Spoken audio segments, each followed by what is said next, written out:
Hi, everyone. Welcome to Everyday Real English from Real Life podcast. Welcome to Real English Podcast. It's great to be back with you all. Absolutely. And hey, before we jump into today's topic, just a quick reminder, if you like what we do, please hit that like button, subscribe, and maybe share this deep dive with a friend. Yeah, especially friends learning English. It really helps us out and helps them too. It really does. So what are we diving into today?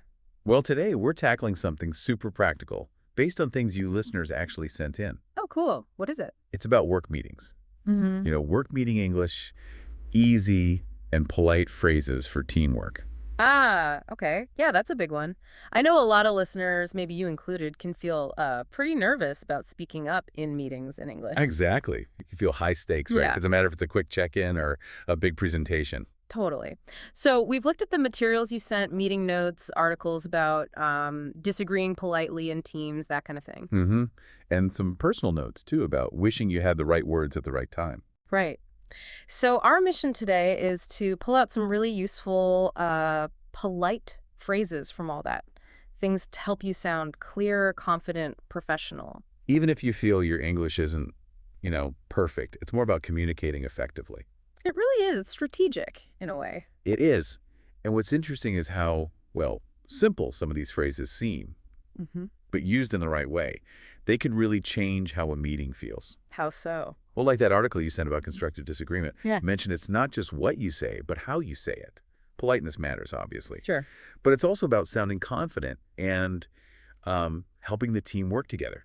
Collaboration. Okay, let's get practical then. Let's look at the first key expression.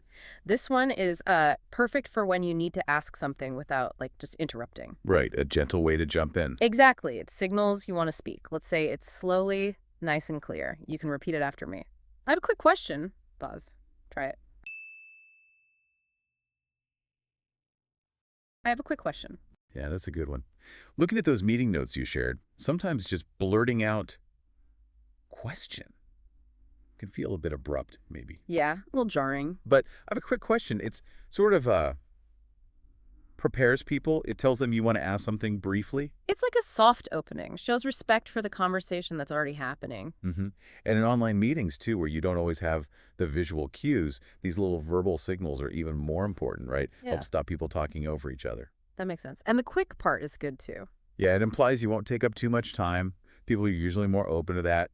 Gets you attention without being too demanding. Okay, good start. What's next?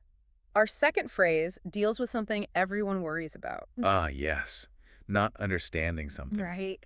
It's easy to feel embarrassed, but honestly, everyone needs things repeated sometimes.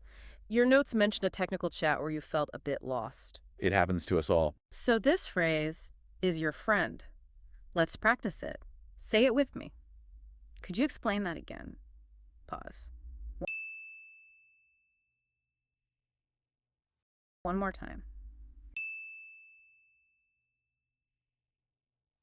Could you explain that again? And this is so important. One of the articles you sent talked about why asking for clarification is vital. Why is that?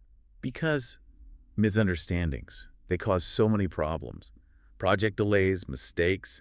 Asking, could you explain that again, isn't just for you. Right. It helps the whole team. Exactly. You're making sure everyone's on the same page, working from the same information. It shows you're engaged, not that you weren't listening. That's a really good point. It's proactive. And some work cultures, like in the US or parts of Europe, being direct like this is actually seen as helpful and efficient. It avoids assumptions. Better to ask than guess wrong. Definitely. It builds trust too, doesn't it? When people feel safe enough to say, hang on, I didn't get that. Absolutely. That's psychological safety thing. It means people trust each other, and that leads to better work. Like in that software meeting note you sent, a small confusion could have become a big issue later. Okay, so asking for clarification is actually a strength. Now, what about when you have a different idea? That can be tricky. Yeah, disagreeing or suggesting an alternative, it can feel risky. Especially if you're disagreeing with someone more senior, maybe. But your sources, particularly that one on constructive disagreement, they stressed how important different perspectives are. For innovation, yeah. You need different ideas. So this third phrase helps you offer your idea politely, respectfully. Repeat after me. I see your point, but maybe we could also... Pause. Let's try that again. I see your point, but maybe we could also... I really like this one because notice how it starts. I see your point. Right. It acknowledges the other person first. Exactly. It validates what they said, makes them more open to hearing what comes next. It's not aggressive. It's not like saying you're wrong. No, it's more like, okay, I get that, and what about this other possibility? But maybe we could also, part is soft. It's an invitation to think about another option together. Collaborative. Not confrontational. I saw in some of the meeting notes when people just jumped in with a counter idea without that kind of intro. It can make people defensive. Yeah, exactly. But this phrase kind of builds a bridge. It's useful in diverse teams, too, where very direct disagreement might not land well culturally. It's what some call assertive politeness. You're putting your idea out there, but doing it respectfully. Yeah. Shows you want to build on ideas, not just shoot them down. Okay, makes sense. Moving on, phrase number 4. This one's simpler. It's about agreement. Ah, yeah. Sometimes you just need to show you're on board. Keep things moving. Exactly. So when you agree with something, try to say it with me. That sounds good to me. Pause. Again. That sounds good to me. Short and sweet. And effective. Your notes on those quick team check-ins showed how little agreements like this keep the energy up. Yeah, it stops things from stalling. It's clear, positive, no long explanation needed if you just agree. It reinforces that feeling of unity, shows support, reduces any doubt about where you stand. It is surprisingly useful. Sometimes the decision is just hanging there, and everyone's waiting for someone else to agree first. This just gives it a little push. It provides closure on a point, really. Yeah. Okay, we agree on this. Let's move to the next thing. Efficient. Okay, one more key phrase for today. This is for wrapping things up or making sure everyone's clear on what was decided. Super important for avoiding confusion later. Definitely. So, to summarize or review, try this one. Repeat after me. So, to sum up, pause. One more time. So, to sum up. All the stuff you said about effective meetings, they always stress summarizing. Because people forget or misunderstand. Exactly. Unclear action points, fuzzy decisions. That's where things go wrong after the meeting. Using so to sum up, make sure everyone leaves, knowing what's happening next, who's doing what. It brings it all together neatly, and it gives people a final chance to say, wait, actually, I thought we decided. Right. Catch misunderstandings before everyone leaves the room or logs off. Your notes from those longer planning meetings. They showed how people sometimes left with totally different ideas of the outcome. Yeah, summaries prevent that. And it's a good leadership move, too, even if you're not the boss.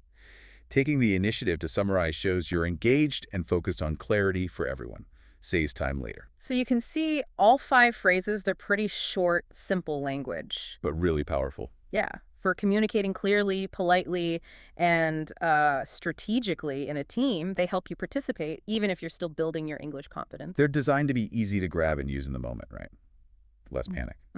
Okay, so theory is one thing. Practice is better. Let's do a little role play. Imagine a quick work meeting. A team talking about a new app design. Okay, I'll be Annie, the team leader. And I'll be Brendy, a team member. Listen out for how we use those phrases naturally. Okay, everyone, let's get started. Today, we're talking about the new app design, specifically the user interface flow for onboarding. Annie, I have a quick question. Will we be testing this specific flow with external users this week, or is it internal feedback only for now? Good question, Brendy. The plan is for internal feedback first, then external user testing will begin next week. Okay. Could you explain that again, just to be sure? Did you say internal feedback only this week, or will some external testing also start by Friday? I just want to make sure I've got the timeline from the brief correctly. No problem at all. Yes, just internal feedback this week. We really want to focus on the first 3 steps. Then external testing kicks off on Monday. That's right. Got it. Thanks. That makes sense. Okay, well, I see your point about refining internally first, catching any big issues. But maybe we could also prepare some preliminary external user scenarios this week, just so we hit the ground running on Monday. Oh, that's a great idea, Brendy. Preparing those scenarios early, yeah, that could really speed things up for the Monday launch and help us avoid any setup delays. I like that. Very proactive. Great. That sounds good to me. I'm happy to take the lead on drafting those initial scenarios, if that helps the team. Perfect. That would be fantastic, Brendy. Thanks. Okay, so to sum up, we'll complete internal feedback on the first 3 onboarding steps this week. External testing begins Monday.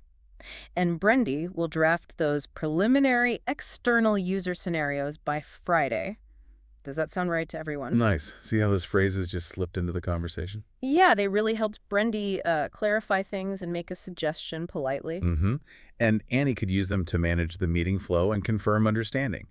Even with short sentences, focused topic, you can make a real contribution. It really does make a difference. And it shows how politeness and directness can work together, especially in, professional environments. Clear, concise, respectful. Exactly. Remember, every phrase we talked about, I have a quick question. Did you explain that again? Yeah. All of their tools. Tools for clearer communication. Yeah. And more respectful, more impactful communication. In any work situation, really. They let you join in with confidence and add value, which, as your research showed, is key for teamwork and even your career. So, for you listening, the main takeaway is you can participate effectively. Let's just quickly go over those 5 key expressions one last time. Nice and slow. Say them out loud with us if you can. I have a quick question. Pause. Could you explain that again? Pause. I see your point, but maybe we can also... Pause.